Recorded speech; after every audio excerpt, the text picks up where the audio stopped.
Ci troviamo a Vittorio Veneto, è il secondo giorno della giornata triveneta del centenario. Il clima è gioioso, però c'è una brutta notizia. Abbiamo qui Graziano De Biasi che ci spiegherà chi era Orio.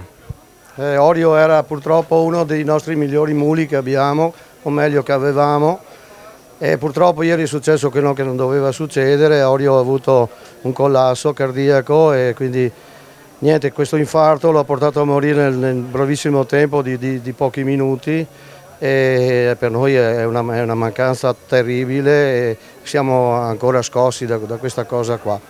E niente, Orio era un mulo che aveva 15 anni, quindi era abbastanza giovane, non ha mai dato segno di sofferenza, anzi era un mulo forse il migliore di tutti, il più tranquillo di tutti.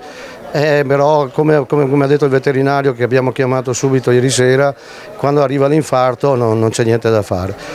Purtroppo per noi è stata una grande perdita, perché come sappiamo i muli non sono per noi solo degli animali, ma sono dei nostri amici, e quindi quando succede chiaramente ci si affeziona e purtroppo è successo l'irreparabile. Niente, noi andiamo avanti, faremo tutti come il programma che abbiamo stabilito di fare, certo con un nodo in gola, perché quello che è accaduto ovviamente ci tocca da vicino.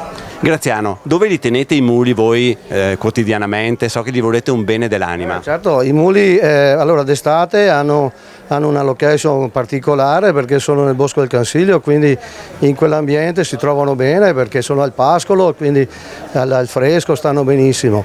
E alla fine dell'estate, quando comincia un po' a fare freddo e quando non c'è più pascolo di cui nutrirsi, li portiamo nella stalla di Antonio De Luca ad Anzano, dove passano l'inverno, però devono essere comunque accuditi 365 giorni all'anno, e per cui noi conducenti a turno ci prestiamo per accudirli appunto quotidianamente. Ecco.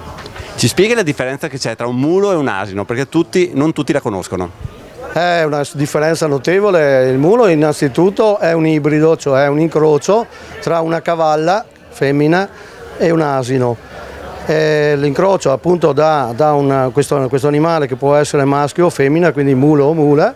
Esiste anche l'incrocio contrario, quindi asina e cavallo, che danno invece un altro tipo di animale che si chiama bardotto, è un po' più piccolino, con le orecchie corte e quindi che assomiglia molto di più a un cavallo, mentre ovviamente il mulo ha le orecchie molto lunghe che assomiglia di più al papà, cioè all'asino.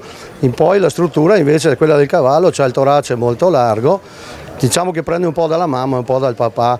Per esempio dal papà, quindi dall'asino, prende il fatto che ha il collo più corto rispetto a quello del cavallo, ha il muso meno allungato, quindi più tozzo rispetto al muso allungato di un cavallo, quindi ci sono delle caratteristiche somatiche diverse tra l'uno e l'altro. Quindi poi la caratteristica principale di un mulo è molto più resistente, e oltre a resistente alla fatica è anche resistente alle estursioni termiche, quindi il caldo, il freddo, la neve, la pioggia, eccetera, quindi resiste molto di più. Un'ultima domanda, chi sceglie i nomi dei muli? Orio è un nome molto particolare, l'hai scelto tu? No, non l'ho scelto io, c'è stata una commissione che ha stabilito questi nomi, perché per rifarsi a quello che era effettivamente quello che veniva denominato sotto naia, diciamo, no? Perché tutti i muli quelli nati nello stesso anno avevano la stessa iniziale. Per dire, nel 72 i muli iniziavano tutti con la lettera A, i nomi dei muli nell'anno successivo con la lettera B, avanti di questo passo per completare l'alfabeto. Quindi per capire in che anno è nato il mulo ci si allaccia a quella che era l'iniziale, perché tutti i muli avevano la stessa iniziale in base all'anno di nascita. Quindi Orio è nato nel 2003 e aveva il 2003 corrispondeva alla O, quindi Orio. Un ultimo saluto da parte tua e di tutti i ragazzi a Orio.